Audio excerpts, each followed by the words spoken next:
Hey, And there we buddy. are. Hey, buddy, how you doing? Great. It's our last live Facebook show. I'm very excited. It is, isn't it? You know, Yeah. I was thinking about this the other day while we're waiting for people to get in here. It's our 30th show on October 30th. Oh, really? Isn't that crazy? Just That's worked wild. out that well.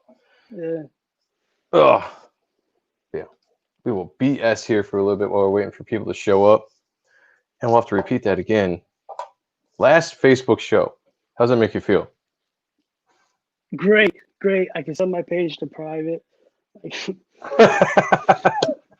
He escaped from the real world, or not the real Yeah. world, because I don't know. I don't Well, think social media is not the real world. So you're basically escaping no. from the matrix of Yeah. nastiness and bullshit. I For think my, is for, basically yeah. what it is.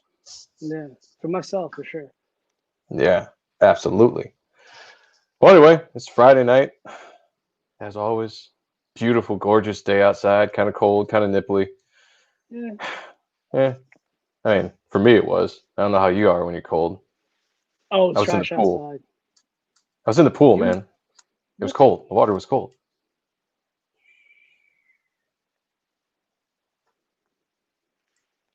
Okay. You know what's going on. You know what's going on. What's up, Hey, Jacob? How you Bear. doing? Good to see you. Well, we are stalling just a little bit. I want to make sure everybody can come in here because I want to announce a few things before we get the show rolling. Oh, So, really? well, I mean, just gonna announce what's coming up, what's going on next week, what to look out for. Big changes. Well, one big change, I guess you could say. Plus, I'm trying this new thing and not jumping too fast into the show. I feel like when we go Okay. live, I'm like, go, go, go. Like let's get rolling. It's like Yeah. do some self evaluation. Watch the tape.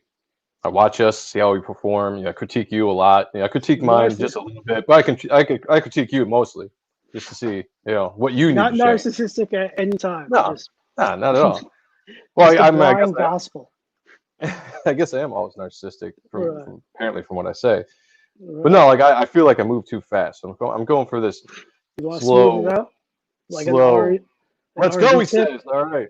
Well, Yeah. shit. I guess here we go. So anyway, Yeah. all right. It's Friday night. We're gonna get this fucking kick started. So I'm gonna throw it to Sean. Welcome to the. Art and stuff. I'm Sean Ahrendt, and for Halloween, I'm dressed like a douchebag. Uh, Jackie Jr. from The Sopranos, just like I validate everything I do. And with me, as always, my brother Not. Very sexy, very talented, very distinguished, very attractive. Look at you throwing your talented. Wow. Had to add a little bit there. Always Wow. narcissistic, but never vain. A staunch defender of Rob Liefeld and a lover of all things 90s. Joseph Michael Sonntag, or Joe M. Sonntag, if you prefer. Or as the Pope likes to call me, Joe, if you're JMS. nasty.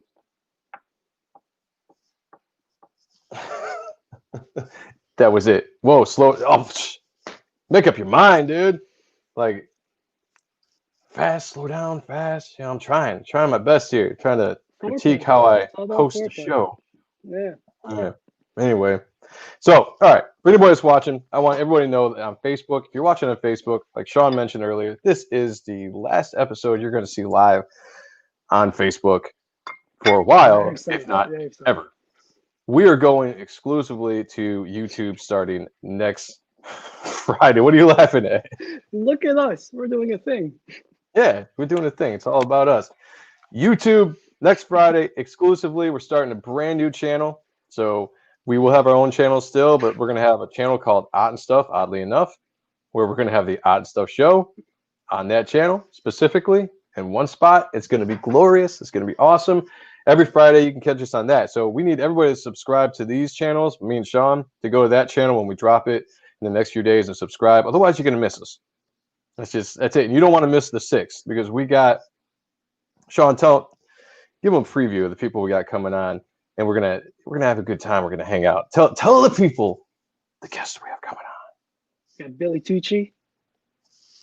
The Teen Idol. Mighty, yeah, the team idol. Mighty Murat Michaels. Dan Fraga. John Malin. Other cats. Got Rob Willis coming on. We got Ryan Oh yeah, Kincaid, fucking Ron Jesse Willis. Yeah, Richmond. yeah. We also got Mike McMahon, former co-host of Out and Stuff, and Yes, sir. U.S. Assassins artist. We got Mark Polton. I think I was going to stop by if they get a chance. They're gonna be known as they're known as Eminem from now on. Yeah, Eminem. So we got a bunch of people coming on next week, and it's just going to be we're going to hang out, we're going to shoot the shit, we're going to tell stories. I'm hoping to get Joe's Dan. gonna be boozing it up. I'm going to drink a little bit. I'm definitely going to drink, and we're going to have. Depending on how many people we can get subscribed to the show, we might have some free things we give out. We'll keep you up to date on that. But yeah. Anyway, so I forgot to throw that by Sean, but we'll talk about that later. Hail, Rick, what's going on, brother? Hail, Rick. What do you mean? We got some free shit. Like, no, I'm kidding. I'll talk to you about that later. We'll bring it up. And free stuff. We'll talk about it. But anyway, now that we BS, thank you for everybody coming in. We got some eyes on us now, so we can do justice to talking about our next guest and his Kickstarter campaign, which is fully funded and kicking ass and fucking looks beautiful, absolutely gorgeous. So we're gonna bring him on, and Sean is our hype guy. So I always feel kind of pressure. It's like, oh, you gotta make this spectacular. Awesome. We have Ken Hunt returning with his Kickstarter, Vlada, a Dracula Tale. That was it? Well, I figured let's just dive into it. Oh, okay. I thought it was going to be a little bit more grand, but... you give me too much credit, like you always do, so I thank you for that. All right. My bad. All right. Here we go. Well, Ken! Hey, how you guys doing? We're good, great. Man. Thank you for coming back on. Yeah, how are you doing? How are you holding up? Oh, better than myself. Sorry about that. Yeah, a little bit there. There we go. Sorry about that. Perfect timing. That's a good way to introduce everything, right? That was awesome. There we go. Yeah, that's coming in with a bang. Yeah, that's what happens when you. You can't let an artist play with these kind of toys, man. We're gonna break something. Yeah, we always do. Hard pens and brushes. You stick us with a piece of technology, we're gonna break it. We always do. Mm-hmm. Oh. That's why I don't do digital, because I'll just break the computer. I won't get any work done. No, but I'm doing good. I'm doing good. I'm actually I'm kind of exhausted right now. I mean, we're kicking butt on this Kickstarter, but the book is still in production, and the artwork is really detail intense, so it takes up a lot of time through the day, and trying to work on a Kickstarter, and and I'm out on the road right now. I'm doing like stuff for my Lady Death Scorched Earth book that just came out last week, and I'm doing a tour for that right now. So between working every day trying to keep the artwork going and flowing for the book coming out, and the traveling and the Kickstarter, keeping up on that, it's like nonstop. It's constant, just rush, back and forth, and it's just crazy. But do you want to spot out some names? Oh, for sure. Do you want to spot out the names of where you're going to be traveling to? Well, this weekend, tomorrow, actually, Halloween, I will be up in Comics World in Chambersburg, Pennsylvania. I'll be up there from noon to 5. And on Sunday, I will be noon to 5 also at Comic Store West in York, Pennsylvania. So we'll be up there. I'll be signing all the Lady Death books you can bring. You get them at the stores. They'll be selling them there. So, come on by. We're slapping some Lady Death art out there. Well, since you brought up Lady Death, I'm gonna just throw the cover. Since you just held it up, let's get a good look here. Yeah, you got a better view of it. Look at that. That is beautiful really sexy. Yeah, there's my girl. Yeah. Who did the colors for that? CC Dela Cruz. Okay. She does a lot of my color work for Brian Polito over there, and she always does such an amazing job on the color. Gorgeous work. Oh, absolutely. That is an awesome looking cover. He actually put out a naughty variant of that, which is really? Yeah, it's in the more naughty edition hardcover book, and it's kind of like a red tone instead of blue. It's gorgeous. My wife actually likes the naughty version better. What's funny is I remember when I was a kid, and I used to get, I can't remember what the the advertisement was called. I always used to get it mailed to me for some reason, but there was always a section where you could order books, and a lot of them were like Lady Death and oh fuck, what were all those other sexy women of the 90s? There was that. Oh my God, there was so many. I mean, you had Oh, Lady crap, Death, the Blackout Girls. Oh God, what was that other one? Double Impact. Yeah. There was so many. I think there was another Brian Pulido creation. I think it was this like Red Devil chick. Oh, Purgatory. Yes, thank you. So there was like her. There was Chastity. Yeah, The Chaos era was just loaded with all kinds of goodness. and they always had like the naughty covers. And I remember I would get this magazine, and they'd have the covers advertised, and they'd have them like blacked out over like the breasts and stuff. And I always wanted to order them. Like I always tried to find a way, but there was no way I could do it without it coming to the house and my parents getting it. There was just no way. Plus, I didn't have the money. I would have had to order it through their money. But I remember sitting there sometimes thinking if like scratched on the paper long enough, it would come off and I could see underneath it. I spent some time doing that to no avail. That was wishful thinking, Yeah, it definitely was. But I was how old was I? Like 11, 12 at that time. So. Yeah, that just makes me feel a whole lot older now. Wow. I was already paying a mortgage at that point. Nice. Well, I will say this, and Sean and I have talked about this before. Like, I envy you guys coming up as artists in the era you did as more adults, whereas by the time we got to age where you could actually even think about pursuing a job, like 18 to 20 year old, it was already in the decline.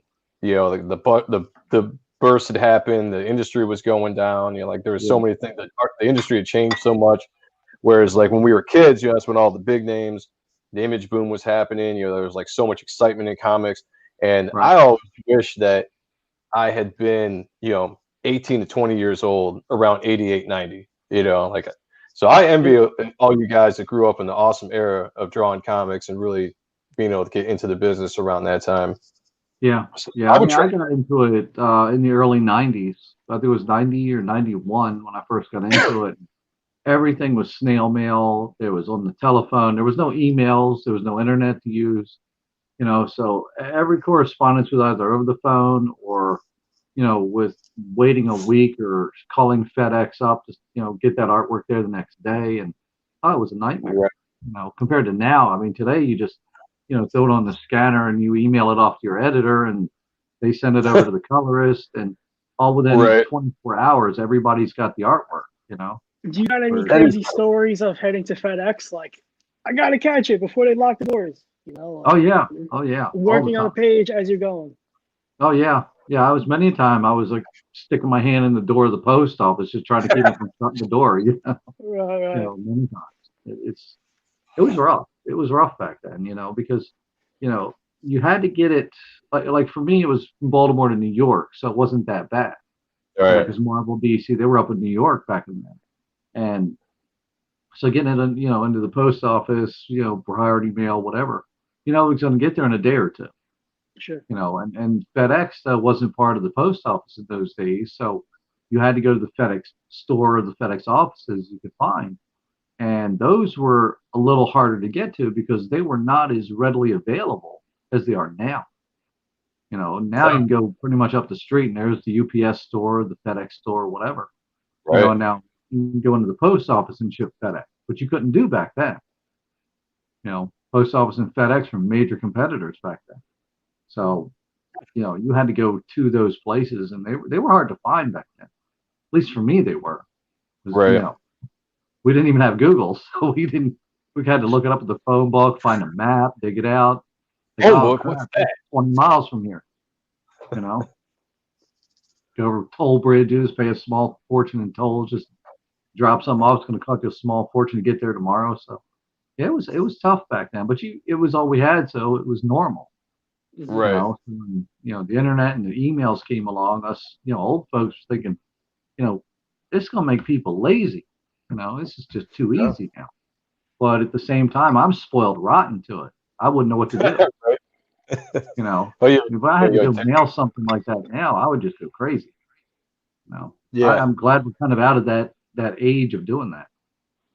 You know, what's funny is I'm working with an inker right now, and it's the first time I'm having somebody ink over my original pencils. So it's the first time I actually FedExed my work across country to him. And I have to say that it was probably about 4 days.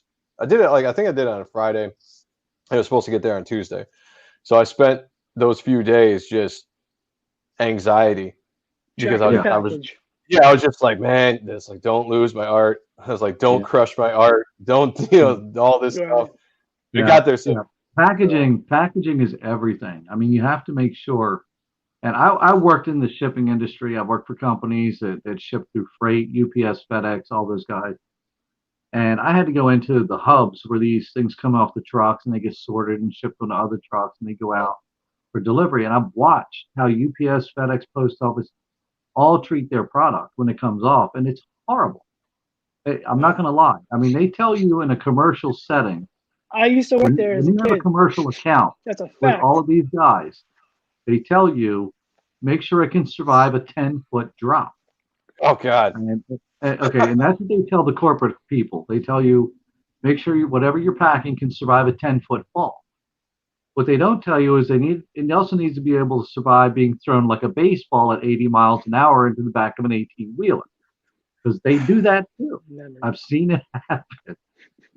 But the worst part is knowing how to package original artwork, because I ship all over the world. I've shipped original artwork to Germany, Australia, the UK, Belgium, France, most of Europe. The only place I've never shipped to is Russia.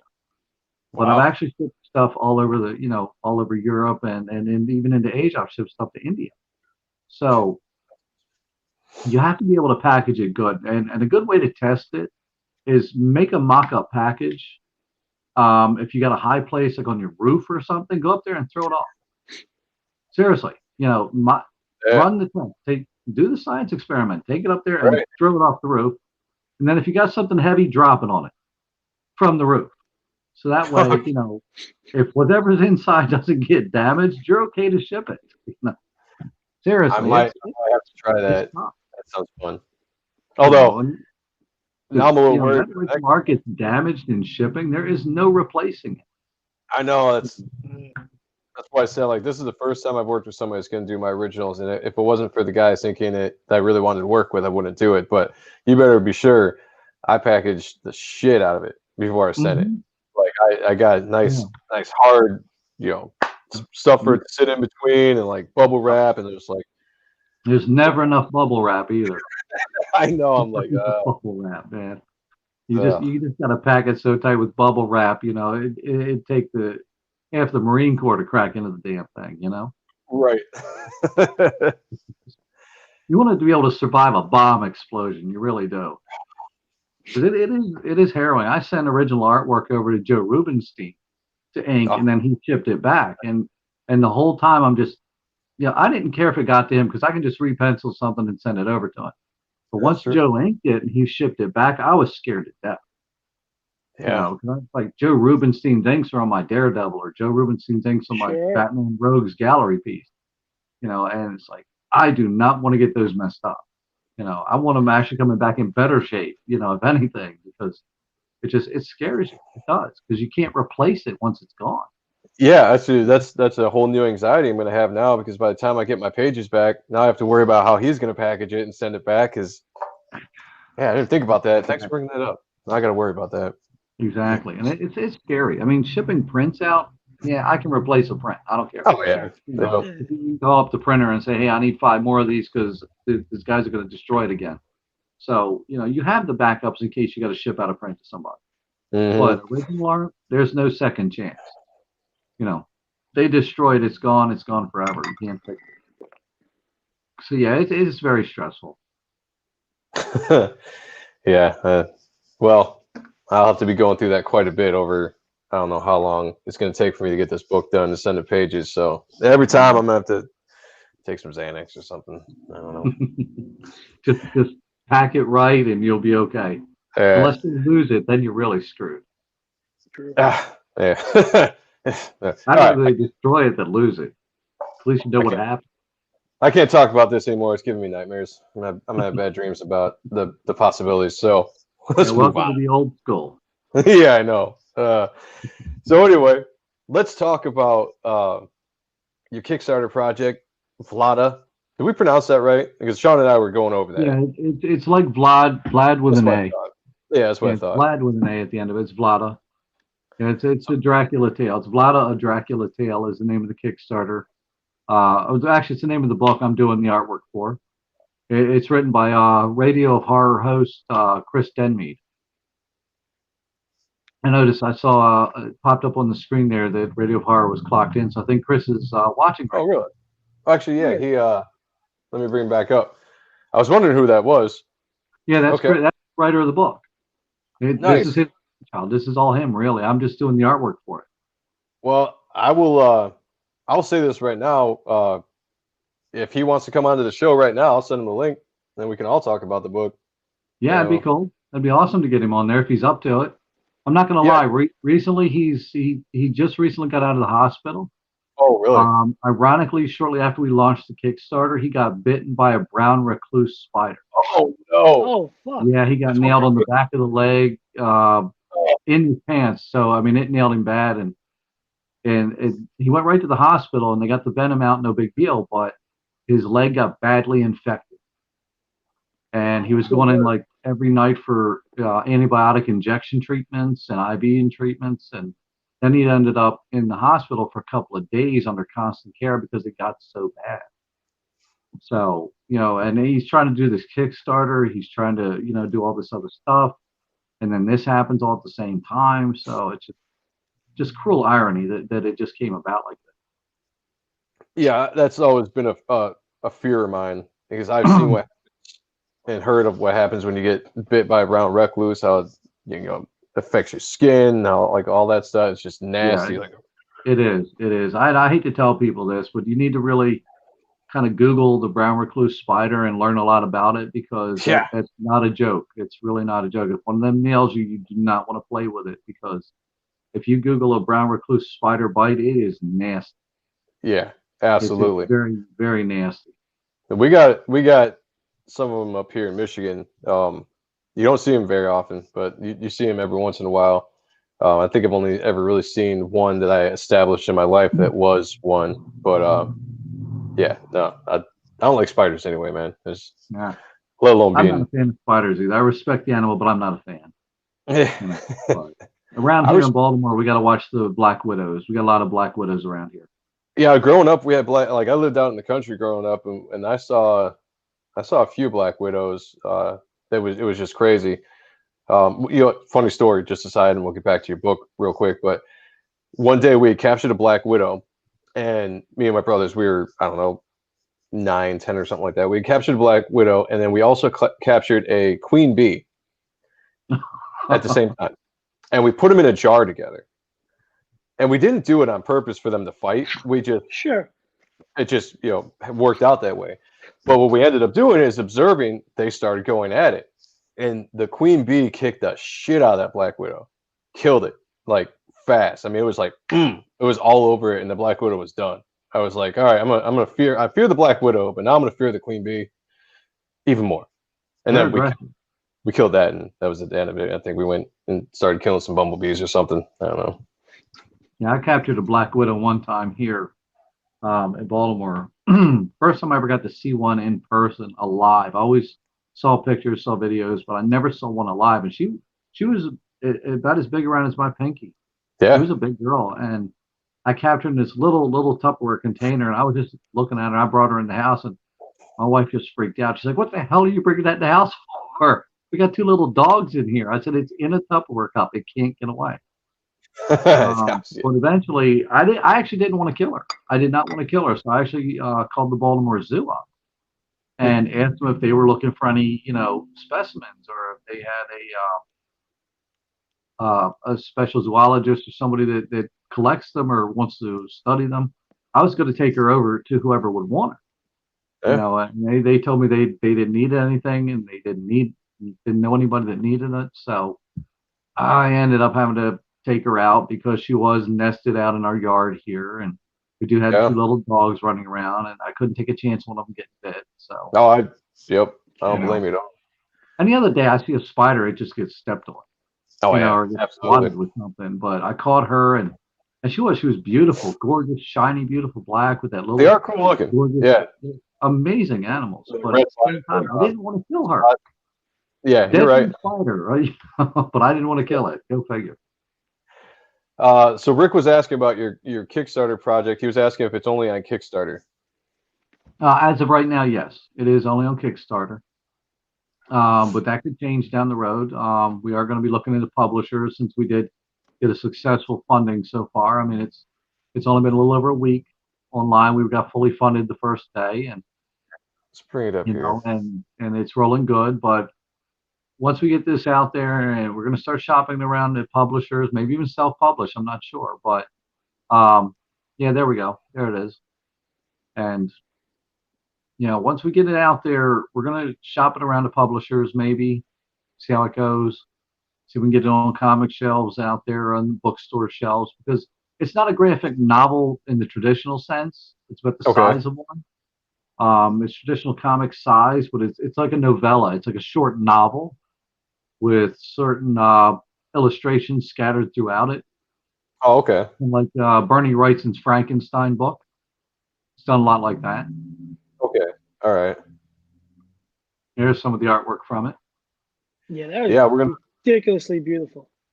Yeah, absolutely gorgeous. We're gonna bring up some of these and take closer looks because I want everybody that's watching to see. We're gonna zoom in and look at some of this detail because it's absolutely gorgeous, gorgeous work. Thank you. Yeah, we had a welcome. lot of great other artists came on board doing covers for us. Now, I don't know if how you guys are familiar with like the artist Tim Vigil. He's famous for the book Faust and the incredible detail work. Oh yeah. And you're coming up on Matt Slay, who did a beautiful painted cover for us. Matt does everything like watercolor paints and stuff, and amazing work. You know, we had Wendy Steen Shaner. She came on, did a beautiful 3D cover for us. That's cool. Yeah, we got a bunch of great covers on there, and the guys Buzz Hassan and Ken Haser, they're from the Living Corpse crew. Yeah. And they did that beautiful Blood of Dracula homage. I'm sorry, Tomb of Dracula homage cover for us. You know, that looks. Neil Adams did, and another gorgeous piece of work. Yeah, you guys definitely got some. Yeah, and that one's Jessica Gauld. I always feel like I'm pronouncing her name wrong. So Jessica, if you're listening, I'm sorry. Another beautiful piece there, and we love spot coloring on these covers, as you can see. I was going to ask you about if the book was colored or if it was like black and white with like hints of red and stuff. All the interior artwork is black and white because we are keeping it kind of like a gothic horror novel. So it just works better with black and white interior artwork. Yeah, there's Tim Vigil's cover. Gorgeous, magnificent cover piece he did for us there. Yeah, that's awesome. I did the coloring on it. You know, I almost feel bad because I'm not really what I would call a good colorist. So being able to get on there and color Tim's work, I was stressed out so bad coloring that piece. I mean, it looks good though. It came out really nice. Thank you. You know, I'm so jealous of all you guys that can draw like this cool Gothic architecture. Oh yeah, well see that's half the fun of it. It's not just drawing, you know, the people, but half the fun for us is the architecture itself. You know, because that's what really sets the scene, what sets the mood. Yeah, we got the Arizona Power Girl, Kara Nicole. She came in and did a beautiful photo cover for us. Very nice. Very nice. We also got, there's my Bloodbath edition cover. Ooh. The original art for that is still available on the Kickstarter if anybody wants it. There you go, everybody. Check it out and purchase that if you can. You know, we got bundle packages, you know, $4 at a pack there. Saves on shipping. You know. Yeah. Well, I backed this the day it came. Well, I might be lying there. It might not have been the day it came out, but it was pretty close. So I'm definitely waiting once the campaign's over to get it, and I'm really looking forward to it because it's what's kind of funny is the other day the I saw a DVD for the original Dracula with Bela Lugosi. Yeah. And I always liked that movie when I was a kid because it had like that, like the black and white, just it just had that old feel to it with the Yeah. sound and The it's just ambiance about it. Yeah. there's something about those movies that were just so awesome. And I I definitely actually watched the original Frankenstein many times. Frankenstein, the Wolfman, the original Wolfman, Yeah. all those Universal, is it Universal? Yeah, Yeah. Universal Yeah. original monsters movies were just fantastically done too. And Oh, they for were. that, They were for the time. You're talking 1930s here, for God's sake. exactly, and just the way it was shot, the scenery, the stages, the costumes, all that kind of stuff. It was just so well done, and there's something about it that's almost it just really sucks you in. But my point was like I feel that when I look at like this art, what the stuff you've done, the Mhm. visual piece, and it just kind of really gives me that feel. Probably because it's got like that black and white, like you were saying. Then we're doing our job, because that's exactly what we're going for with this. Absolutely. We're doing it right, because believe it or not, while I'm sitting here working on these drawings, I've got the original horror movie monsters playing in the background. Nice. So when I'm looking at something and I need a reference, I will turn around, I will watch a scene, and I will, look at that. It's the way Bela Lugosi was coming down those stairs, and Oh that's what yeah. inspired me to do the one page of our girl Vlada coming down the steps, and but instead of her holding the candelabra, etc., because it's set in more modern times, she's gonna have a little electricity in the house, so she doesn't Right. need the candelabra, which still looks cool, but I just wanted to have her showcased really well there, and then it worked out so good. We ended up turning it into a cover, as you can see on the screen right now. We got bookmarks of it too. Yeah. That's one of our stretch goals we unlocked early in the game here. Yeah, I'm looking Those are forward to always that. cool to have, little collectible bookmarks like that. Oh, Yeah. People seem to really like the bookmarks and cards and things of that nature. Yeah, bookmarks, stickers. We got to have our logo sticker. I think everybody does that on Kickstarter. Yeah, I think a lot of the campaigns in general have like stickers like that or prints. Yeah, we got a couple of prints we've unlocked so far. Nice. Those there. One by Azeta Solaris. One by me. That was actually my very first cover I did for this book back in 2017. You know what? I was just. I'm sorry, go ahead. I didn't mean to cut you off. I was about to say like I just recognized that as I've seen that before. Right before you said that was an old cover, because I've seen that image before just from seeing some of your work, because I recognize the wolves and then the bats and everything. That's sick. That's really cool. Thank you. Yeah, we just unlocked the artist edition add-on too for it, which is actually going to have none of the words of the story. The novel part is going to be pulled out, and it's all going to focus on just the interior artwork, as well as some never before seen pages from the original comic adaptation. Nice. And it's also going to have some behind the scenes pictures of me actually working on some of the artwork that never got posted online and things like that. So you can kind of see more work in progress pictures. So we're going to have a lot of cool stuff in that book that's not going to be in the regular novel, of course. It's only $10. Yeah, it's only $10 to add it on, but you already have to be pledged for something else to do an add-on. I'm going to add that on. I'm definitely going to add that on. That sounds awesome. Oh yeah, it's going to be good. It's going to be good. Yeah, we're doing sketch covers too. Buzz Hassan and Ken Hayes are going to be doing, I think, 10 sketch cover add-ons, which is not going to be the artist edition. That's going to be the full novel. That's going to be the full book we're doing sketch covers on.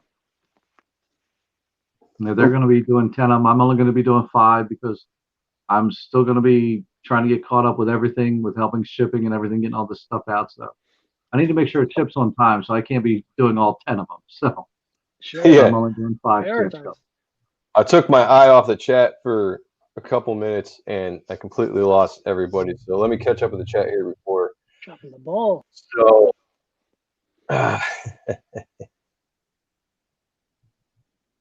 let's see. Rick is talking about, do you ever think you're going to put this on Indiegogo just to see after this? Because I know a lot of people will do both platforms. I know some people just like one platform or the other, for various reasons. We don't know yet. I mean, that's up to the writer. I mean, this is his baby. You know, I'm just, like I said, I'm just the artist on there. I'm just helping to promote it and get it out there. But it's actually the writer's decision on all this, because this is his real baby, not, Sure. you know, I mean, it's mine too. It's a big passion project for me too, but this is all him. So I'm just there to back him up and support him with it, and to help promote it, because it's got my name all over it too. But it's a possibility we may put it on Indiegogo. Because I know a lot of people, they prefer either doing one or the other, but it's also the same with the backers. Some backers don't want to go Kickstarter. Some people don't want to go Indiegogo. You know, so who knows? I mean, it might happen.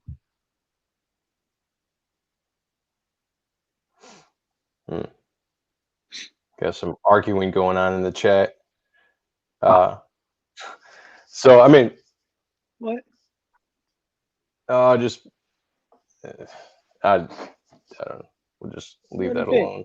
All right. Huh? Yeah, we'll just All we'll in just, the chat now. yeah.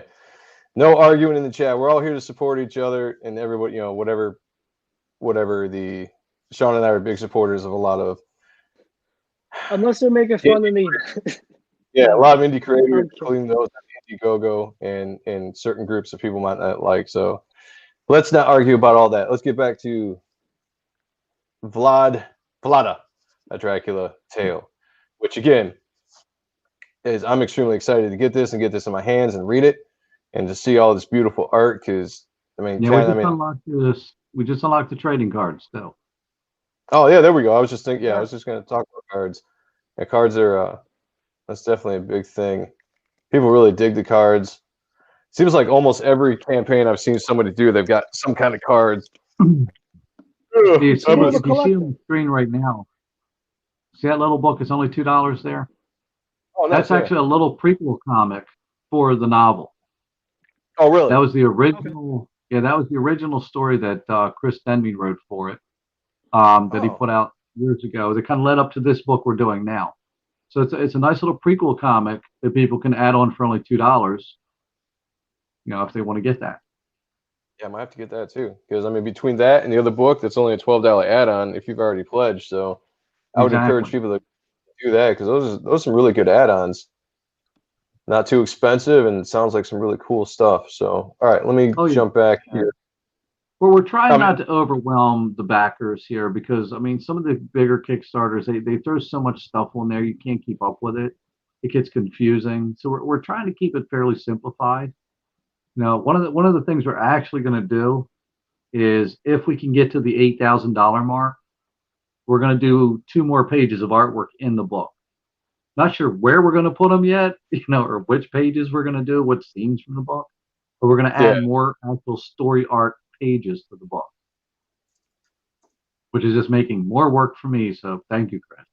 That's good progress. Well, you know, that's that's our $8,000 goal. I think it's our $8,000 goal. If not, Chris will correct me tomorrow, at some point, maybe later tonight. But no, I said 10,000. Yeah, I don't know. But no, I think it's $8,000. We're going to add 2 more pages to the book as far as art goes. Well, at least it's not something crazy like 20 or 50 more pages. Oh no. We were talking. That's for the next. That's for the next sequel. Yeah, when we had Rob talking about one of their stretch goals was to add like 40 pages onto the book, and he's like, "I'll never do that again," because they never thought they would hit that stretch goal, and they did, and it's like, well, shit. Yeah, you got to be careful what you want to add on there just to get money. I mean, you got to be realistic with stuff too. You got to make sure you ship it on time, because if you don't hit your shipping date that you're promising everybody, then you're just going to piss them off. Right. You know. Oh yeah. Now, would you suggest when you're doing, because I've heard some people do these campaigns, whether it's on Kickstarter or Indiegogo, to help fund the book that they're actually trying to get out for printing or getting the talent that they're bringing on to do the book. And then other people do it where they got the entire thing finished and then they're just getting money to do the printing. What is your philosophy when it comes to, you know, finish the book and then campaign, or, you know, get near finish and then campaign to help finance the tie up and everything? Sometimes I would like to say 90% of the time you want to be finished or near finished doing it. But it depends on the funding capabilities you have. I mean, some people actually will tell you it's stupid if you're paying your artists from a Kickstarter. But sometimes that's the only way you can make the money to pay artists to do a Kickstarter for comic. You know, that's why you're doing a Kickstarter sometimes, is to be able to afford to pay the artist. And if you know that artist is going to help pull the numbers and make it successful, then you've got something to work with. So it really, I don't want to say there's a right or wrong way to do it. I mean, some people believe there is, some people don't. Right. But I think as long as everybody's on board, you all have the same philosophy in the team you're working with, get it out there, make sure it's done on time, and be as good as you can make it, you know, and deliver what you promised to the fans and the backers. You know, that's what's important. You know, you can have Frank Miller and Todd McFarlane doing your cover work, but, you know, if you don't have the interior work done and that artist is paid, you can't print that book no matter what. So if you're working on a Kickstarter to pay the artist, you got to get the money from Kickstarter to pay him, or else you cannot legally even print the book. I mean, technically, you cannot print the book on legal terms and ship it out without that artist being paid. So there's too many different things going on there. You have to like really contractual and like ethical, you know. Exactly. And for most people, they completely forget the legalities of copyright. You know, if like say with me and Chris, we have a contract, you know, work for hire contract with me, you know, stuff like that. But a lot of people go out there, they go into a tag team mentality, and they go into the gentleman's agreement and handshake, which will not hold up in. That is true. Say the writer says, all right, well, I'm going to go ahead and print the book. Kickstarter's out there. I'm going to get it shipped out. But he never paid the artists. And he took all that money to pay for all the shipping, and he undercharged everything because he didn't ask for enough on Kickstarter. So he didn't make enough money to pay the artist. Okay. This could happen. This has happened. I've seen it happen. And what happens is he gets the book out there, and a publisher says, this is amazing. I want it. And next thing you know, this publisher drops this dime on the writer and says, hey, I'll give you X amount of dollars right now to sign with us, give us the, you know, exclusive rights to publish it and put it out there. And it goes out and it sells 50,000 copies. Right. Or even worse, 1 million copies. Next thing you know, the artist still hasn't been paid. But yet this guy's rolling in money over here. Now you've got a lawsuit because this guy stole his work, et cetera, et cetera, et cetera. I got you. It can really be a nightmare.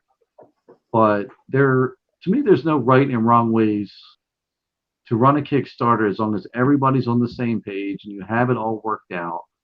Like with our Kickstarter, the book is still in production. I'm still drawing the book as we speak. And we wanted it to launch around October. But with this pandemic, everything kind of got screwed around. We originally wanted to launch it in August.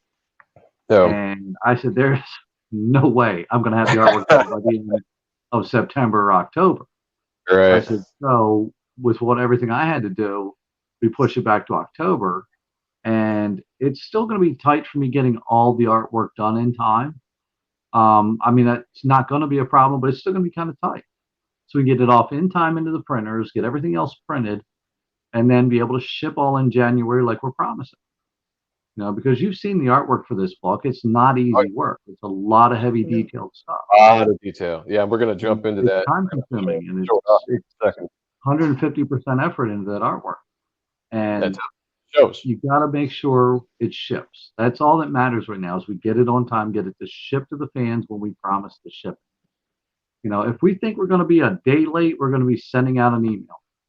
You know, because that's for a lot of Kickstarters, they don't talk to the fans, they don't talk to the backers enough. And half the time those emails get ignored. I mean, you've probably seen horror stories out there. Oh yeah. Yeah, absolutely. We don't want to see one of them. Even as a consumer, I appreciate when they make that gesture of like, this is what's up. Might be pushed back, but here it is. And they're forthcoming. And I'm like, all right, that's cool. Yeah. You know, I accept that. I mean, worst case scenarios, it could be a shipping problem. You know, it's like you didn't get the books from the printer yet, you know. because their whole system went down, or the place caught fire the night before. Yeah. We can't control that sort of stuff. Yeah, and honestly, there's only a few. I usually primarily back projects on Indiegogo. I only really backs a few projects on Kickstarter if it's an artist that I really like or somebody that I follow. And so for the most part, if anyone's late, I've always, like you said, there's that communication with people. In fact, sometimes I get too much communication. I'm just like, all right, it's fine. Like I appreciate the updates, but I don't need that many updates. But it is good that you're forthcoming with the fan, or the backer. If something's going wrong, if you're going to be a little bit late, you just put it out there. And I think usually most people are fine. But the silence, if it's just like, hey, my book, like I backed it and it should be here by now, I'm not hearing anything about it, then people feel cheated for sure. Exactly. So Rick was saying, when do you say you're going to be in Pennsylvania again? I will be up there tomorrow at Chambersburg, Pennsylvania, at a bookstore called Comics World. I'll be there from noon to 5. And then Sunday, I will be in York, Pennsylvania at Comic Store West, also from noon to 5. Nice. You be doing sketches and stuff, or just signing? I'll be doing quick sketches while I'm there. I won't have time to sit down and do any major commissions for people, things like that. Gotcha. I'm mainly up there touring for the Lady Death Scorched Earth #2. I did the variant #4, which, thank goodness the stores can order as many covers as they want. It's not one of those 1 in 25 covers. It's however many the store wants to put on the shelf. Nice. That's awesome. Well, we're going to, since we've been teasing it and you saw a little bit of it, we're going to bring up, let's do, which one do we want to look at first? Well, let's look at, we were talking about the Bela Lugosi moment here. Yeah, there it is. Yeah, that's actually one of the interior pages. That's exactly what it's going to look like inside the book. That's all line work. I don't know how much you can zoom in on that, but I'm going to zoom. There's no grayscale anywhere in that image. It's actually all very thin lines everywhere. And that's what I love. Grayscale is great and everything, but I love line work. I love line work when it can looks like grayscale and it can create that shadow and lighting a lot more over than someone that can do like grayscale. Like give me straight line work any day. That's all these images are. There's no grayscaling in them. There's no pencils. It's all solid black ink, solid black lines, just very different, thickness. And those thicknesses is what causes the beautiful gradients you see. Yeah, I just love it. Yeah, such detail, dude. So amazing. Let me pull back here for a second. And then the bricks. I love how you go into the shadow of the bricks instead of going solid black, like you said, just sticking with the thicker line work there to break it up. But it gives a what kind of word am I looking for? I love seeing this shit. I'm sorry, like this is crazy. Yeah. This is. Yes, there was a lot of old illustration techniques, hundreds of years old. I mean, if you can get on Google and look up old illustrations, you'll see the same style happening.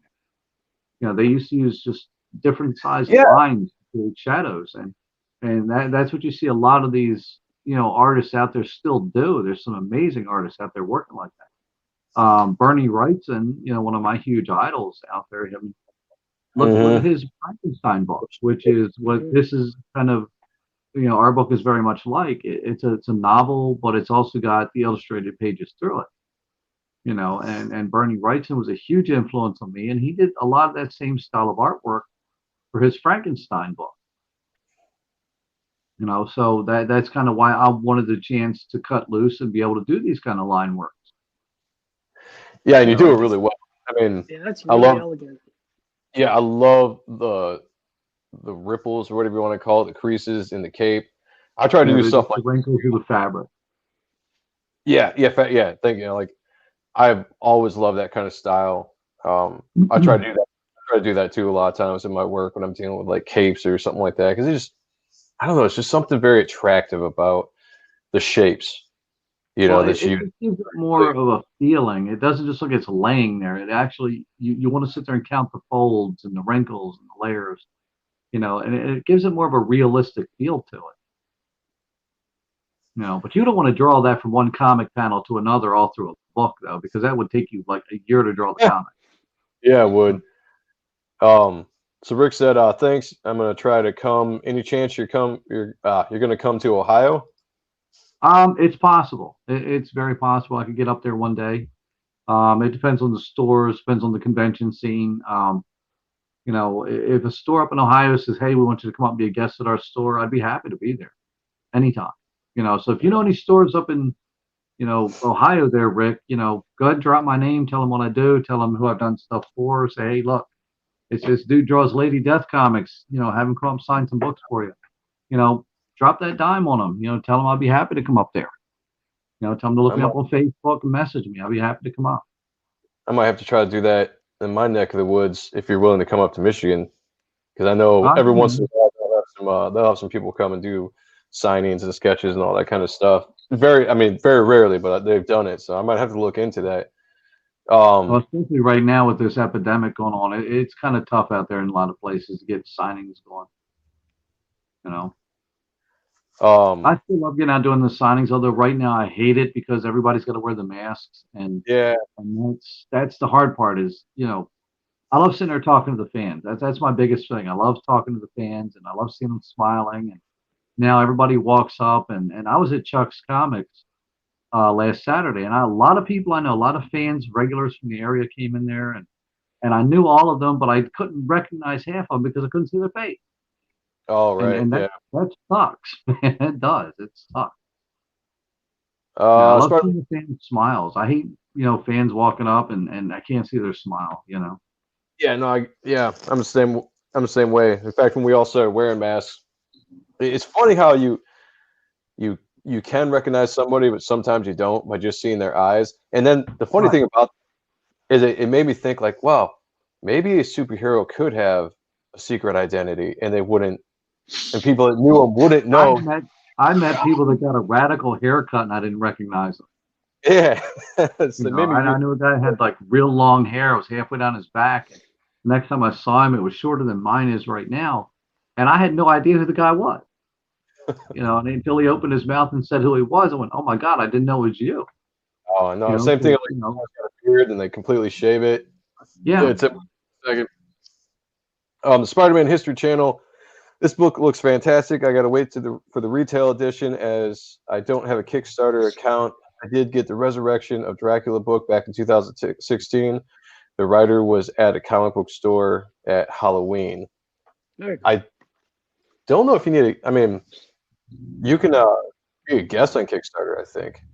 Well, actually, it only takes like a minute or two to actually create a Kickstarter account. There's nothing to it. Yeah, it really doesn't take all that much. People that don't know this, I'll put it out there real quick so people know. When you back a Kickstarter, you do not get charged right away on your credit cards. It doesn't come out until the Kickstarter is over.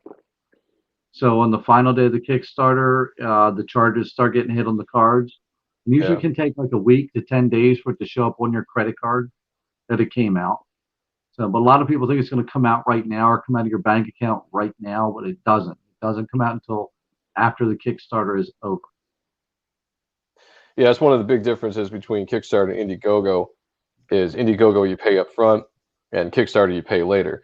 And I think both are good ideas. Sometimes I like to pay up front just so I know the money's gone. I don't have to worry about it. Exactly. There's some budget, and then my Kickstarter, whatever I backed is coming up. I'm like, crap. Like I gotta have that $45. Yeah. That's where I have an issue with Kickstarter too. I feel like they should draw that money right now and slush it somewhere. Yeah. But yeah, because I know that's going to screw people up. It's going to mess somebody up because they're going to say, "Oh, I've got that money right now. I'm going to go ahead and back that project." And then, you know, when the Kickstarter ends, the rent's due, and they write the check for the rent, and their rent check bounces, and they can't understand what happened because all that money came out at the same time. I got a comic book. Oh my God! Yeah, all because of a comic book or a little short novel like we're doing, just cause them to get evicted from their home, and yeah, it's bad. I don't like the way that works with Kickstarter. What it is what it is. You know. Yeah. Got So to plan Elliot, ahead. You know, still take it out of the checkbook anyway, just in case. yeah, You set know. aside or something. So Elliot said, "I've seen the campaign info, and the artwork is insane. Ken is not messing around." My reaction was like, "Ah," or "Ah." I don't even know how to make that noise. Like, I think of Kevin McAllister, like, "Ah." I can't even do that. We'll call. If you're doing a homage to Bernie Wrightson, you got to do it right, man. Oh yeah. Yeah. For sure. And I was gonna I feel like I'm falling way short on here because Bernie's like a god when it comes to lines, man. That man could just do no wrong. Yeah. I mean, well, I say, I mean, you've captured, you've captured the feel of that look really, like, a lot better than some of the guys I've seen. Like you, Silvestri does a really good kind of a feel to that too. Like you can see There like you some of go. his stuff that was really drawing from. And that was one of the things that really attracted me to your work when I first came across you and saw some of the stuff that you were posting was the line work, and I really dug that style. And that was the first thing I kind of attached myself because I'm a huge Silvestri fan, and I know where he gets his style from, like all that kind of stuff, or where he draws influences, I should say, not style, Oh, yeah. but yeah, you do this stuff so great, and it's just I it's appreciate that. oh, you're welcome, man, and it's so fun.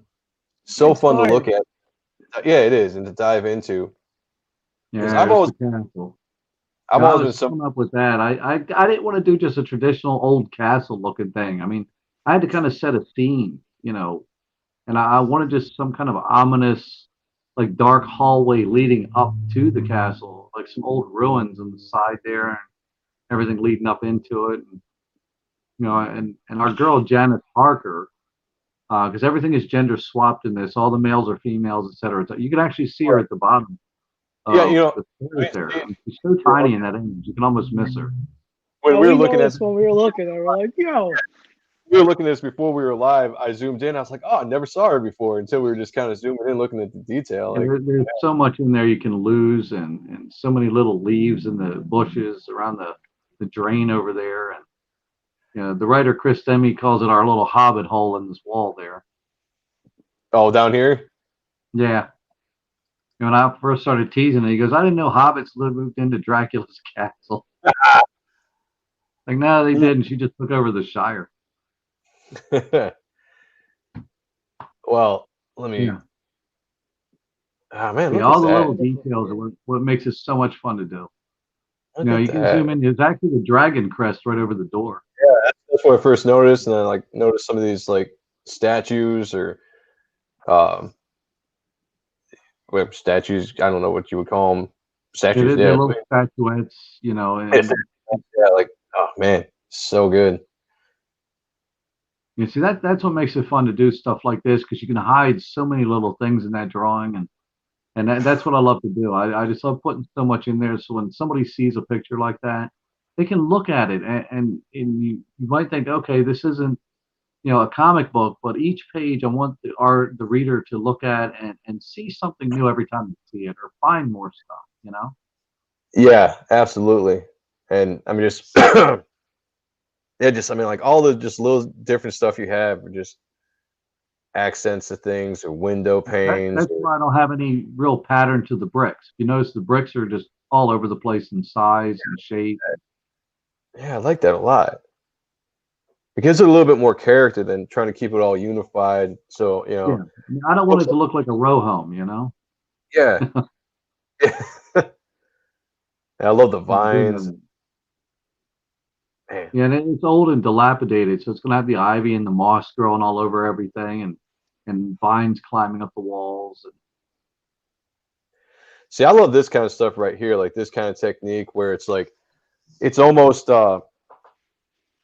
it's more like shape textures to bring out like the shapes or like the bush or the leaves Actually, and stuff. I kind of went all Bob Ross on that part of the picture. Yeah, right.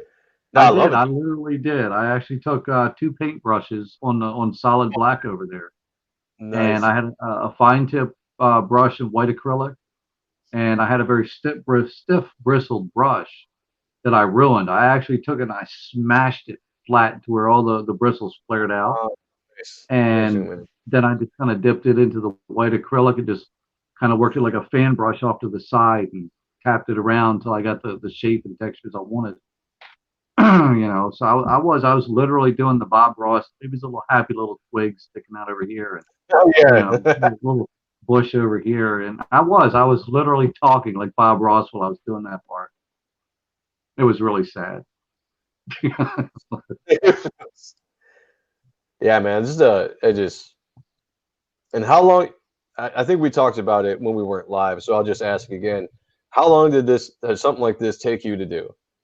That took me from start to finish, pencils and inks, a total of 18 hours. Mostly because, actually, let me correct that. Now I think about it, it took me about 25 hours because I got about a third of the castle drawn and inked out, and the whole upper half did not work for me. And the perspectives didn't feel right. Everything about the whole upper half of the castle just didn't look right to me. So I ended up going back and erasing all of it and having to redraw it again. Oh, wow. Because I didn't want to lose what I had inked and already shown on Facebook and Instagram or whatever. And everybody was already loving what I had. And I had the whole bottom half of that image inked. And everybody was loving it. So I had to save it somehow. So I ended up spending another day repenciling and re-inking the other half because I just couldn't get happy with it. I mean, I redrew it like 6 times. It was sad. It was horrible. But yeah, that's why that piece came out like it did, because I was not going to let go without being completely happy with it. Sure. Well, I mean, yeah, I can definitely understand that. I love how you create depth with this piece with the bats. I just want to bring this up. Love how you got there like are 2 bats hiding back there. Yeah. Yeah, you got a ton of the bigger bats there, and you can just see them way off in the distance, and it really creates the scope of the depth. Besides the perspective that you have on the piece itself, and plus it also shows how tiny of a pen I actually had to use. Because that is only an 11-inch by 17-inch piece of artboard. So right. Yeah. Well, you know what? I love drawing bats because you can do just shapes, and that's something that I picked up from like McFarlane or something back in the day. Mm-hmm. And the old Batman artists like Breyfogle and whatnot, like how they would kind of draw bats in the background. And I was just like, you know, it's a V, or it's an upside, it's like an upside down V, or it's like this U with a loop and like all this kind of stuff. But it looks great. You know, it's a very, very simple, but it just looks fantastic. And obviously, you can get the better detail in the closer up bats as well. And then one more thing I wanted to bring out, I absolutely love the texture and the style in the clouds. I mean, that I do similar stuff like this, except I don't do it as good, and I'm really trying to master it because I love the variation in the shadings and for the depth of the dark, and just it's like so much energy just looking at one of the tricks, and I'll give you a little tip here on what I learned actually doing that image. Pencil out all your cloud shapes. Just pencil the line shape, you know, the basic shape, and kind of lightly fill in your darker areas, solid pencils, and then kind of pull the graphite out into the lighter areas, and that'll give you the hint of where your lines start and stop. Okay. When you do the heavier lines and lighter lines. So literally, you know, take, you know, whatever, your finger or a napkin or a Q-tip, whatever, and just smear it to the dark to light areas. And then take an eraser or something and kind of highlight around the areas you want to stop the lines. Okay. And do not ink the shape of the cloud. Just do the lines. Just do a line. Once you do the heavier lines, that's where you start doing the heavy areas first, because then you can make everything flow into them. Okay. And then go erase your pencils. And when you do, you're going to get what you see there. That makes a lot of sense now. You just looking at that and have you explain that. Yeah, that makes total sense, because that's kind of what I've been doing. I don't necessarily know if it's wrong, but the way it doesn't look exactly the same is because I would ink out the shapes.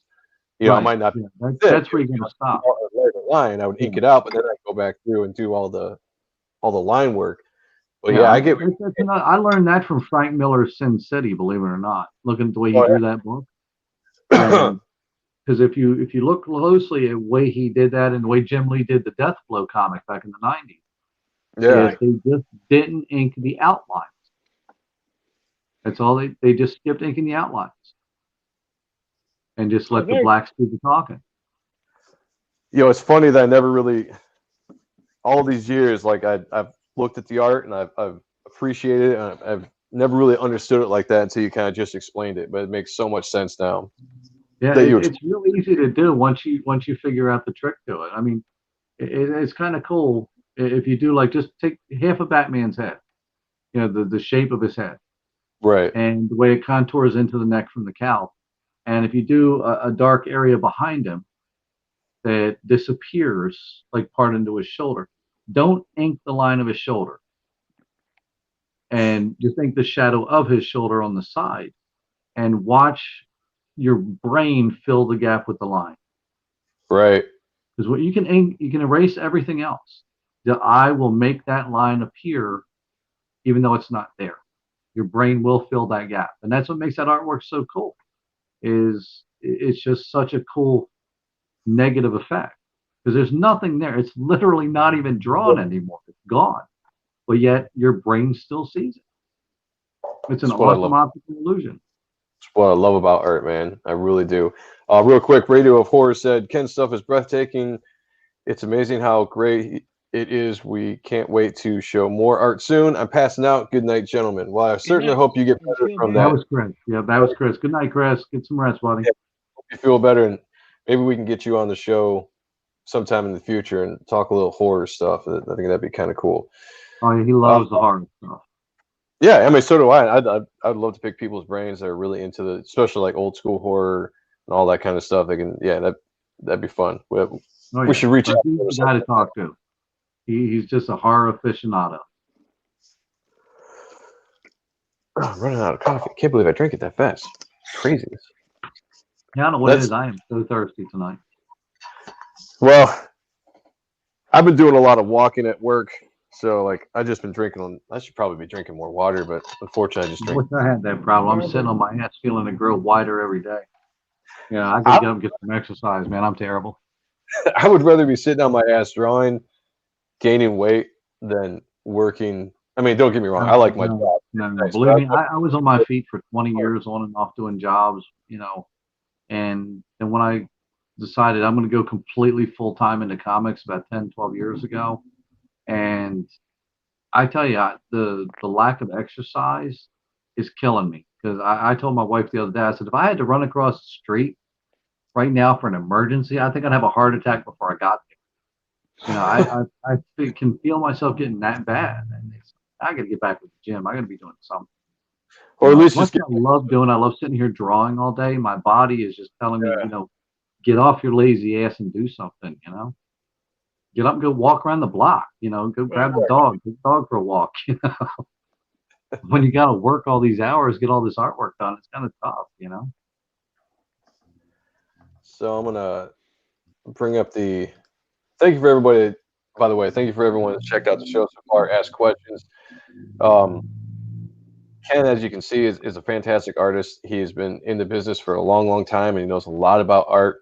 So I know, like Elliot, he's always got really good questions about, I mean, I think the last time you were on, he asked some really good questions about just art and technique and stuff. So if you guys have questions in the chat, Ken is definitely the guy to answer them when it comes to I'll do my best. Yeah, younger artists or up-and-coming artists that are trying to learn techniques. I mean, even me, I've been drawing for almost 30 years, and I'll still pick so much stuff up and people like Ken just from talking to him. We're always learning. Absolutely. Absolutely. So if you guys got any questions, hit them up in the chat here. We're going to be on for a little bit longer.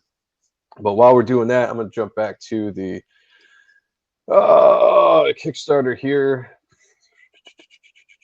Here we go. So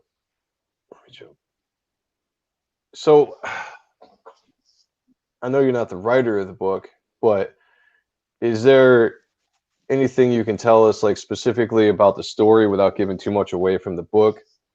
Yeah. Well, we can talk about the base premise of the story. I mean, if anybody's familiar with the classic Bram Stoker's Dracula. It's a good reference point. I mean, we took a lot of the same story, but it's got some different twists to it. We kind of cut out about half the words, because if anybody's read the original Dracula novel by Bram Stoker, it is extremely word heavy. I've tried reading the novel. I love the Dracula lore. I'm a big history buff. I love the real Dracula, Vlad Tepes, the real Vlad the Impaler, the historical figure. Yeah, right, yeah. So I tried to sit down and read Bram Stoker's Dracula, and I couldn't do it. I could not read the book. It just bored me so bad. I couldn't get through the first 3 chapters.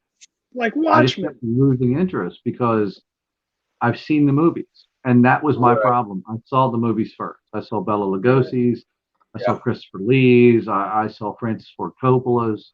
All those. And I love them all. I love all the Dracula movies. But when you sit down and try to read the novel, Bram Stoker's writing technique, is brilliant as it is. He loves the words. He loves to be very descriptive, and he loves to tell every character's story within the book. Oh, yeah. And it's very word heavy. And I'm gonna say, like, the first third of the book felt like to me that Dracula wasn't even in it, because it focused so much on Harker and the other characters up to the point where he meets Dracula. And it just took me forever to get through it. I was falling asleep every time I tried to read it. And I still love the book, but I have yet to finish the book. So with this book, we're kind of cutting out a lot of that stuff, but we're also setting it in more modern times, where we're giving it a little bit of a Victorian feel. It's going to have some 1800s feel to it, but it's also going to have a little bit of 1930s feel, with also modern feel. So we're kind of, think of it as like a 1930s steampunk with the internet kind of thing. So, it's not going to be all sailing ships and ball gowns and stuff like that. No. Right. It's contemporary. There's cars, there's airplanes, there's ships. It's modern times with a Victorian feel to the story. So there's that. But all the characters are gender swapped out. So Dracula is now a woman. Parker is now a woman. Renfield is going to be a woman in this, and she's going to be the employer of Parker versus the original Harker Renfield type relationship. And we're actually having, instead of just the traditional Dracula is just there to be the bad guy and take over things, there's a purpose she's there. And that's to rebuild her empire that she once had hundreds of years ago. As the matriarch or princess thereof of Romania, she wants to rebuild her actual empire, and she needs to be able to do it in ways that is not just, I'm going to move over to England and just decide I'm going to take over. No, there's a big plan in there, and it's subtle, but it's all the way through it. And I think the coolest part is in this book is, if you remember the original Dracula, he had his brides. He had his 3 brides. Yeah. Well, in this, our girl's got 3 grooms. Nice. So we do have that same scene, if you remember, in Francis Ford Coppola's Dracula, where poor Keanu Reeves is in there, and these 3 hot female vampires come up beside and start chewing on him. Yeah. We had that scene, but it's kind of reversed. So our girl Janice Harker, she's just sitting there and minding her own business at one point in time, and all of a sudden she turns on these 3 handsome dudes there, and it's not so much a let's jump on and rape the girl. It's like, no, they don't want to. They don't want to have sex with her. They just want to eat her. They just want to bite into her and suck her blood and everything else. And so it's not really necessarily like the whole rape kind of thing, but it is a vampire feeding frenzy. And of course our girl Dracula, she comes in and hisses and chases them off. But it is a lot of similarities to the original Dracula story, but it's got a lot changed to it to make it its own creature. Now, in this world, do people know what vampires are or what Dracula is? Because I remember, like in the original, there was in the towns, the small towns in the area were like weary of the castle because there was like the folklore and they knew kind of what was going on. There is a scene in this book where Janice is traveling to the castle, and she's in a car, like a limo type taxi service. Instead of a stagecoach, it's actually a long car, kind of like one of the old, like the old taxi cabs back in the day. The old buses were actually just long cars. Okay. So it's kind of like that. And she bumps into an old woman and her kid, and she tells them where she's going, and she has that typical warning. You're like, oh my God, why do you want to go there? That place has been abandoned, and nobody goes near there for good reason. And she's a woman of science. She's a modern woman. She doesn't believe in all the superstitious stuff. So you're gonna have stuff like that still in there, where people are just afraid to go up there because of all the bad things that have happened over these centuries, and the folklore and the tales, et cetera, et cetera. So yeah, a lot of that ambiance is still there from the original book. But the way it's written gives it a nice new feel to it, without taking 2 pages to explain why. That's the big difference. I mean, Bram Stoker is probably a pioneer writer with the way he wrote Dracula, and I just love the book, but I have the worst time getting past how many words he uses for every page. But that's just me personally. But I know aficionados out there that can't read that book enough. They sit there and will read it almost once a month just because they love reading it so much. Wow. Right. But that's just my personal view on it. Just too wordy. Like I think you could have cut a third of the pages out of that book and made it just as good. But that's just my opinion of it. I guess that's why I just watch the movies. Because it does cut a third of the book out when you read it or watch the movie.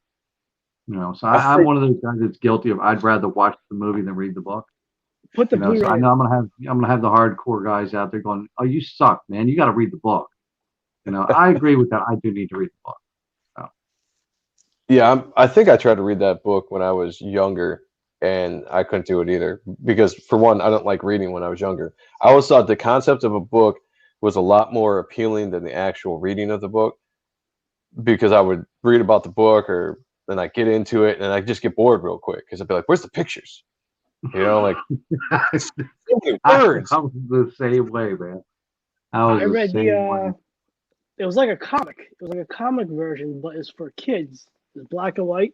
And I swiped that when I was like in 3rd grade from school. And then like in high school, they gave us like the idiot version where it wasn't as many words, but like here's the premise and it's Dracula. So we read that in school. So I'm like, cool. Yeah, it's true. It's true. I mean, that's why I loved comic books when I was a kid, because it had the pictures to go with it. Well, it's like kids nowadays. It's the same thing.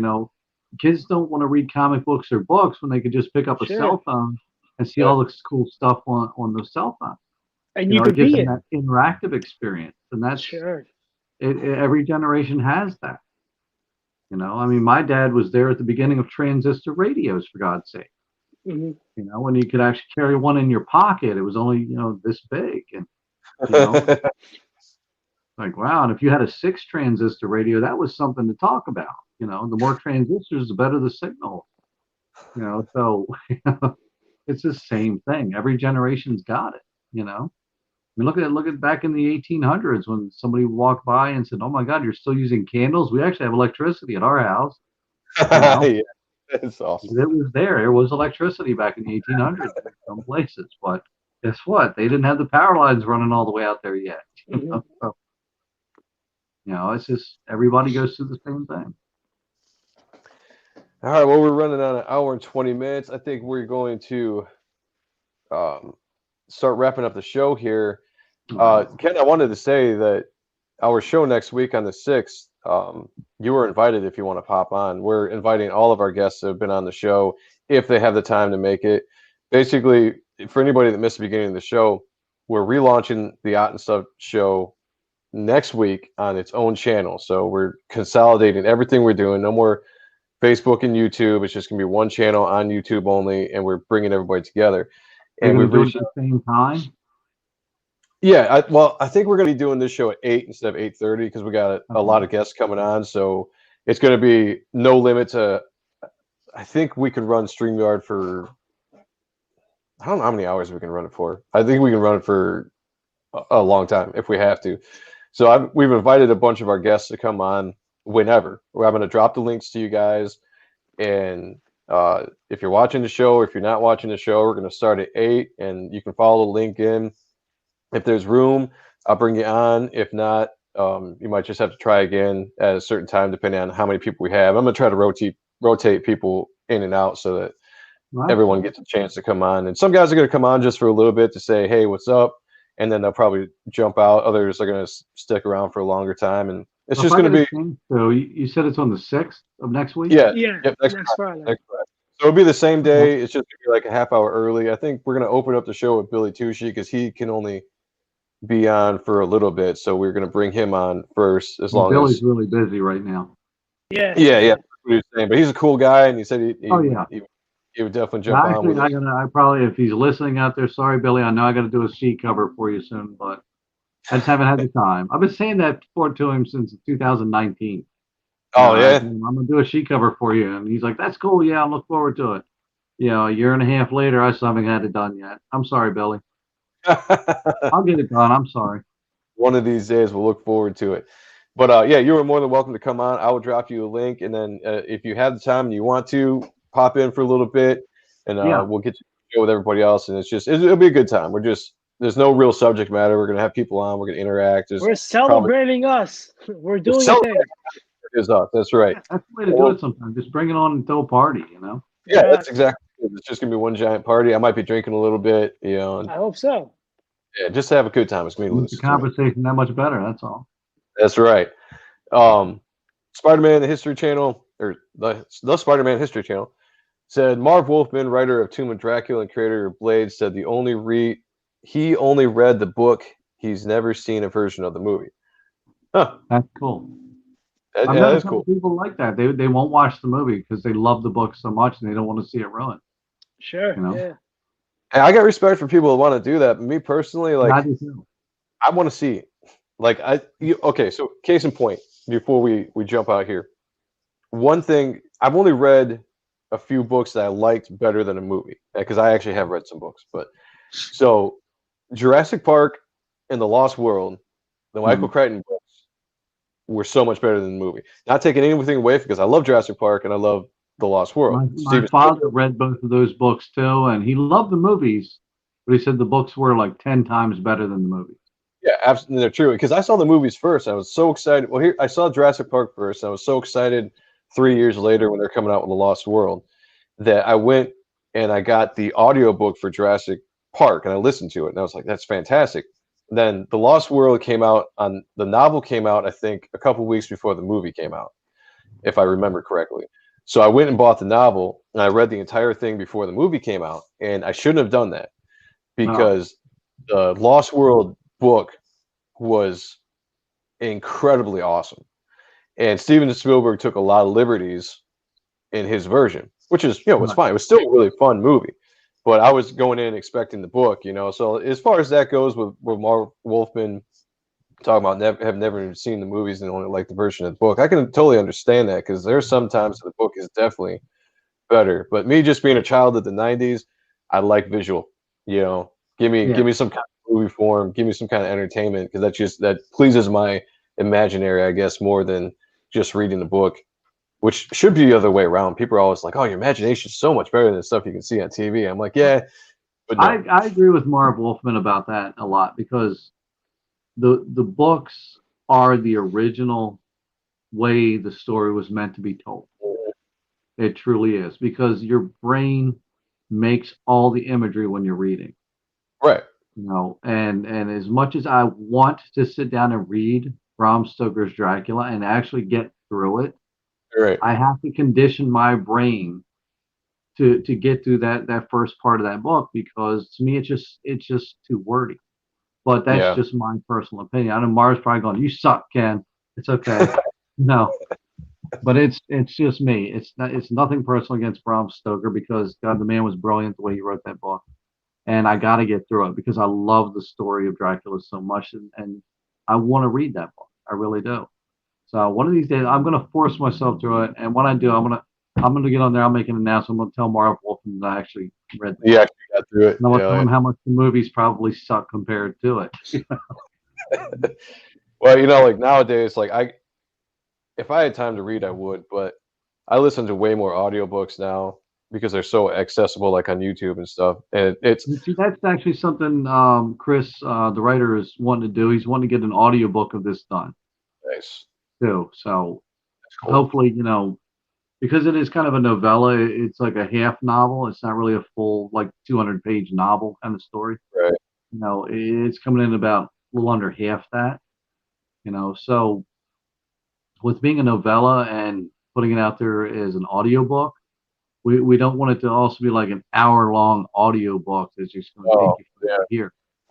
So I mean, he's working on that right now, and we were hoping to have it out there as like an add-on or a stretch goal for the Kickstarter. If it happens, it does, it'd be great. But if it doesn't, then maybe it's something we can bring out later.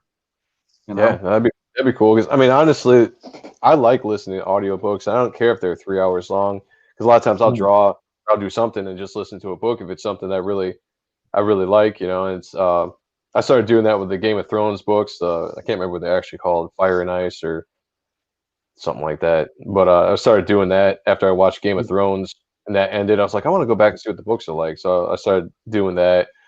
Beowulf. I listened to Beowulf, the epic poem. It's fantastic. If you can find a version of that story you've ever written. Yeah. Amazing. Yeah. Oh, it's awesome. I love it. Love it. Oh, yeah. So I think I saw your wife pop into the background there. She might be wanting you. We're holding. Yeah, she's like, she knows we got to be on the road like early tomorrow morning, because it's like a 2.5 hour drive to get where we're going to go tomorrow. All right. Well, get some sleep. Sooner or later, you're not going to be able to drive up there tomorrow. Yeah. That's okay. So we'll start wrapping up the show. So Ken, why don't you refresh everybody where you're going to be soon, where we can find your work. Obviously, we've shown the Kickstarter, so the floor is yours. Yeah, well, tomorrow I'll be up in Chambersburg, Pennsylvania, Comics World. I'll be promoting my Lady Death Scorched Earth #2 tour. So you can stop up there and pick up your copies of the book. They're already on the shelves up there waiting for you. Autographs are free. I never charge for autographs. Yep, there she is. Just popped her up on the screen. Thank you there. So I'll be up in Chambersburg, Pennsylvania tomorrow from noon to 5 at Comics World. And on Sunday, I will be at Comic Store West in York, Pennsylvania. So come on by. We'll have a good time up there. I'll be doing some sketching, selling prints, talking more Vlada, and, just having a good time up there. So come on up. Let's have a good time, and we'll sign some books. Awesome. We'll really appreciate you coming on, man, and talking some more with us and sharing your campaign. I encourage everybody to go out and back it. It's going to be fantastic, and you're not going to be disappointed in the art. That's for sure.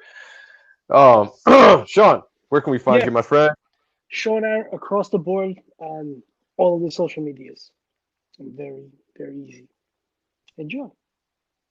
And he's too quiet. That's Sean's problem. He just sits back there and smiles. Yeah. Well, that's when you know he's really entertained and he's having a good time, because you can just I'm thinking, like, look, it's doing the line work you do. I'm trying to process it, and it's I don't even try to process it. I mean, just don't even bother. Like, I'm trying to put it into like a 3-dimensional. Like, how can I do it? Like, I'm sorry, like, I love it. So start with a ruler. Oh hell! Grab a ruler and a piece of paper. Yeah.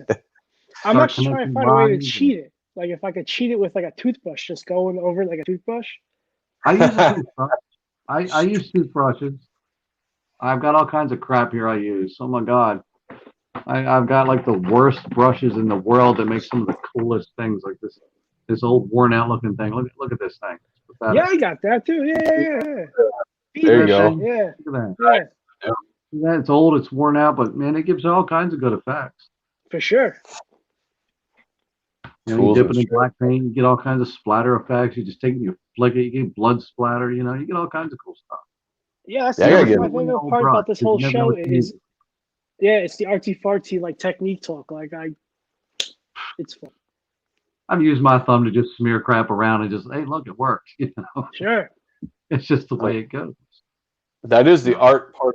That is the art part of the art and stuff. That's the art part of the art stuff. Yeah, it is. All the fantastic ways to draw and everything. It's where the party's at November 6th. That's right, Elliot. It's gonna be a fun time. I'm looking forward to it. It's gonna be a real good time. All right, everybody. Ken's gotta get some sleep because he's got a busy day. Gotta get on the road in the morning. Good talking to everybody. Be safe out there. Absolutely. Yes. Ken, thank you so much for coming on. Again, everybody, November 6th, launch of a new show. Check us out. We're gonna have a bunch of people on. Come here, hang out, ask questions. We're gonna have a good old time. So until then, have a great weekend. Be safe out there. We'll talk to everybody later.